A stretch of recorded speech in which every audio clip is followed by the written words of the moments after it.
Dia bilang dia di warung Madura. Di warung Madura itu hanya satu saat itu, di depan MAN 2. Itu jaraknya 120 meter, kami sudah ukur. Kayak apa? Maksudnya untuk apa suruh cabut lagi? Sudah berkali-kali Aib ini dicoba untuk mencabut. Malah dulu dia ngaku Dedi itu sempat ngasih uang dia 4,5 juta. Terus nanti akan ditambah lagi mencabut. Selamat siang teman-teman, kembali lagi bersama saya Om NO. Mudah-mudahan kalian semua selalu diberikan kesehatan dan rezeki yang berlimpah. Amin ya robbal alamin. Masih di seputaran kasus pindah Cirebon, di mana kuasa hukum Ibtu Rudiana dan Aib Rudiansah tak berkutik saat Jutek Bongso menjelaskan jarak Aib melihat terpidana melempari Eki. Nah, yang sebelumnya Elsa Sharif membuat denah kalau Aib melihat orang-orang yang melempar Eki itu dalam jarak 6 meter. Nah, namun saat dibantah oleh Jutek Bongso, Elsa Sharif pun kelabakan sampai bawa-bawa nama Deddy Mulyadi dan menuding Deddy Mulyadi menyuap saksi-saksi seperti Aib, Suroto hingga Rana. Dan saking sayangnya sama Aib pun dirahasiakan oleh Elsa Sharif hingga Rudiana pun gak tahu keberadaan Aib. Nah, kira-kira Aib ini mau diapain sama Elsa Sharif kok sampai-sampai orang lain pun gak boleh tahu keberadaan Aib itu? Nah, daripada saya ngoceh-ngoceh terus, lebih baik kita simak video lengkapnya. Yuk kita simak, let's go. Kasus ini kan memang sudah diperiksa di kepolisian, pengadilan tingkat 1, tingkat 2, kasasi kasasi ya. Iya. Dan sudah dinyatakan dan sudah inkrah itu pembunuhan. Belakangan ini bisa menjadi kecelakaan oleh karena kan ada saksi fakta yang melihat malam itu dia ada di situ, yang namanya Adi, kemudian ada Ismail, ada Purnomo, kemudian muncullah saksi-saksi yang lain yang melihat, dan kami sandingkan itu semua berkesesuaian dengan alat bukti lain, dengan yang lain. Kalau bilang pembunuhan kan nggak ada alat bukti yang lain, ya kan? Dari awal kasus ini kami udah curiga bahwa ini penuh kejanggalan, bahwa klien kami bukan pelakunya. Kenapa? Kami mau sampaikan satu. Kalau tadi diceritakan bahwa Rudiana setelah melihat berdasarkan pengakuan dia di BAP ya, dia datang ke Polsek Talun melihat motor dan melihat bahwa itu nggak mungkin itu kecelakaan, lalu melakukan penyelidikan sendiri sebagai polisi. Lalu tanggal 31 Agustus 2016 itu dia bertemu dengan Aib dan Dede. Lalu timbullah cerita dan ini sampai ke hari ini jalan cerita itu. Lalu sekarang katakan bukan hanya dari Aib dan Dede, ya saya nggak tahu dari mana lagi, karena itu fakta persidangan. Siapa tahu ada sutradara lagi, kita mau tunggu, gitu kan. Nah, kami nggak tahu itu dari mana. Kalau berdasarkan fakta persidangan dan di dalam pertimbangan hanya itu. Siapa tahu ada lagi yang baru, ya kami tunggu, makanya kami lagi tunggu, gitu kan. Kalau memang itu ada lagi bahwa Rudiana bukan datangnya dari mana, dari Aib dan Dede. Karena dalam laporannya, dalam fakta persidangan jelas-jelas itu mengatakan itu. Itu satu. Yang kedua, bahwa kami melihat kenapa Aib ini bercerita begitu. Rupanya dalam fakta persidangan kami terungkap ya bahwa tanggal 25 Agustus 2016, tepatnya 2 hari sebelum kejadian tanggal 27 Agustus 2016, Aib ini pernah digerebek oleh warga. Karena? Ya karena membawa perempuan masuk ke tempat kerjanya di bengkel itu, di tempat cuci mobil itu. Oke. Ya kan? Dan yang menggerebek itu termasuk ada di antara para terpidana ini. Oke, jadi ada motif ya, di sini. Kami melihat ada hubungannya ke situ ya. Kami melihat ada hubungannya ke situ. Ya. Ditambahlah ketidakyakinan Rudiana saat itu, menurut saya ya, saat itu ditambah dengan bahwa dia bisa menjelas. Makanya kalau dia bilang dia di warung Madura itu hanya satu saat itu, di depan MAN 2. Itu jaraknya 120 meter, kami sudah ukur.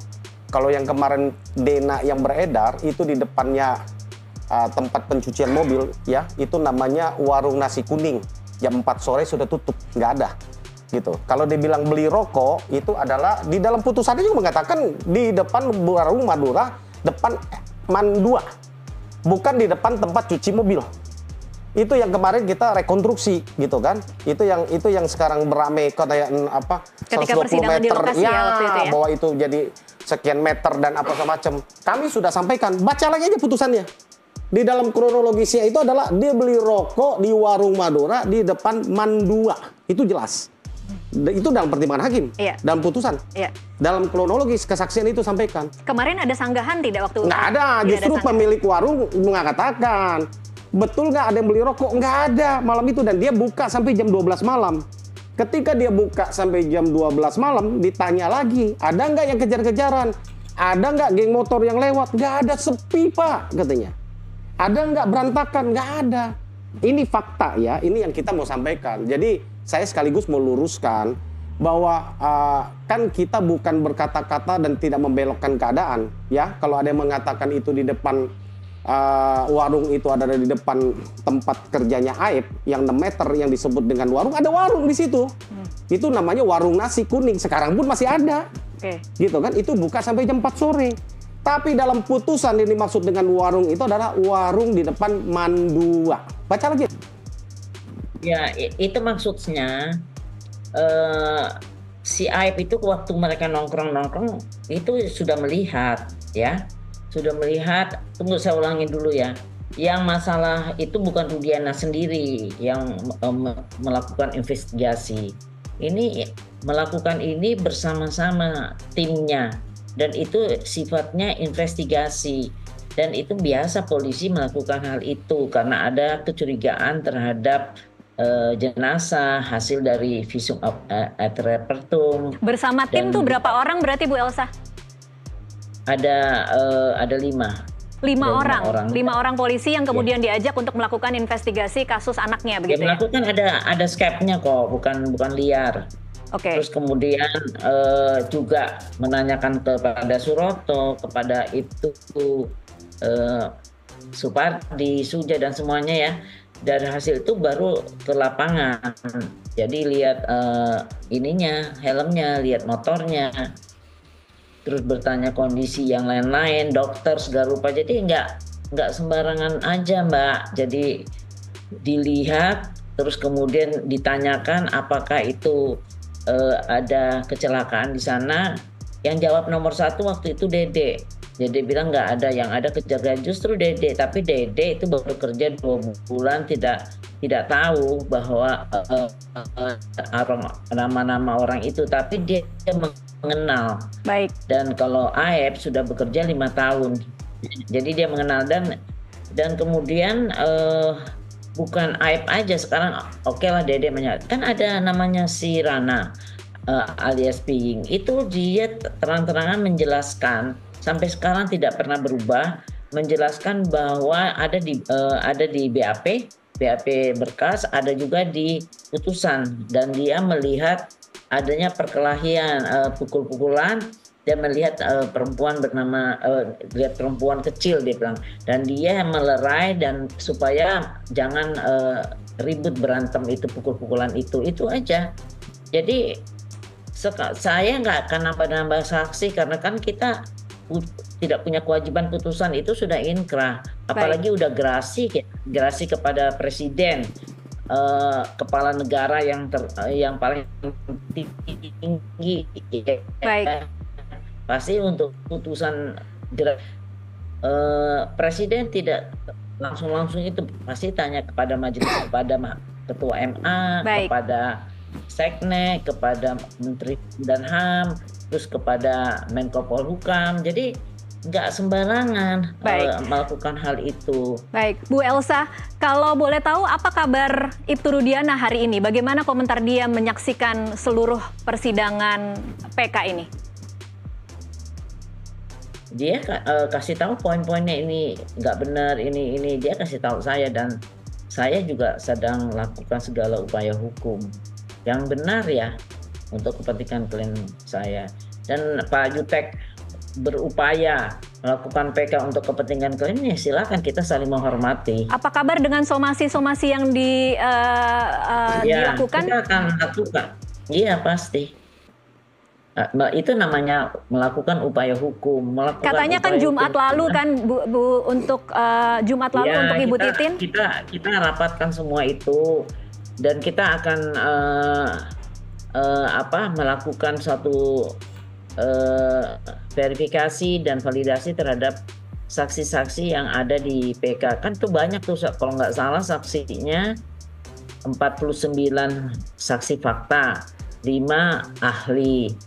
Jadi satu-satu saya akan lakukan verifikasi, validasi, dan mana yang oke, yang mana yang tidak oke, dan itu kan cukup memakan waktu. Baik. Yang tidak sebentar. Tidak bisa sebentar. Nah, baik. Kalau di sana kan peradi sampai 150 orang, tentunya berbagilah cepat. Kalau kita kan nggak banyak orangnya yang melakukan hal ini. Oke. Ibtu Rudiana itu tahu tidak Ibu Elsa keberadaan Aib, karena yang ditunggu-tunggu oleh banyak orang adalah kemunculan dari saksi kunci Aib. Kita tidak pernah tahu keberadaannya dan kemudian orang-orang berasumsi bahwa Rudiana tahu di mana keberadaan Aib. Rudiana nggak tahu, yang tahu saya. Pada waktu sidang di lokasi, Aib ada sama saya, sama Fitra. Jadi nggak usah kejar-kejar Rudi melulu deh. Yang tahu saya kuasa hukumnya. Dan apa komentar Aib, Bu Elsa? Ya, komentarnya dia tetap berpegang pada fakta yang dia alami, terus dia malah lebih detail lagi, dia jelasin kenapa dia bisa tahu anak-anak ini, kenapa ini semua dia jelasin kepada saya, dan saya lihat oh iya. Bahwa kemudian Liga Akbar, kemudian Dede sudah menarik dan merasa bahwa itu semua adalah bagian dari rekayasa. Menarik terus, silakan aja, masuk akal nggak keterangan mereka tuh menarik. Liga Akbar tuh kenal dengan si Rivaldi, ya.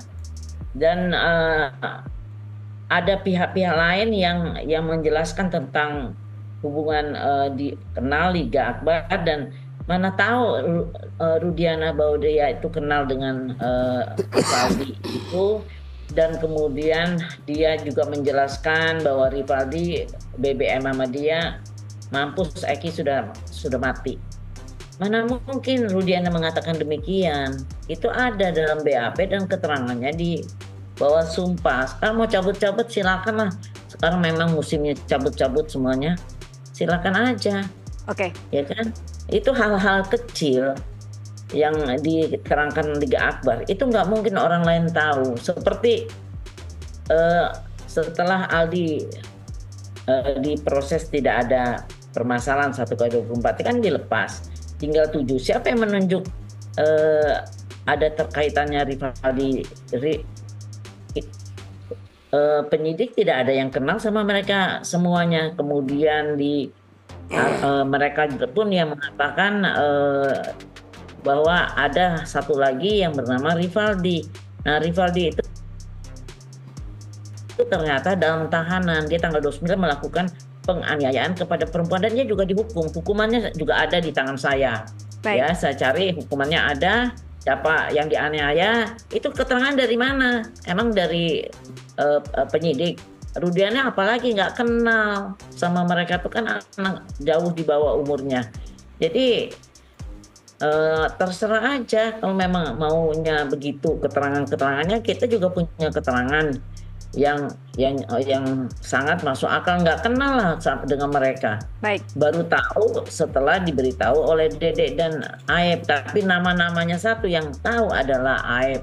Nah sekarang Aib dikejar-kejar kayak apa ya? Maksudnya untuk apa suruh cabut lagi?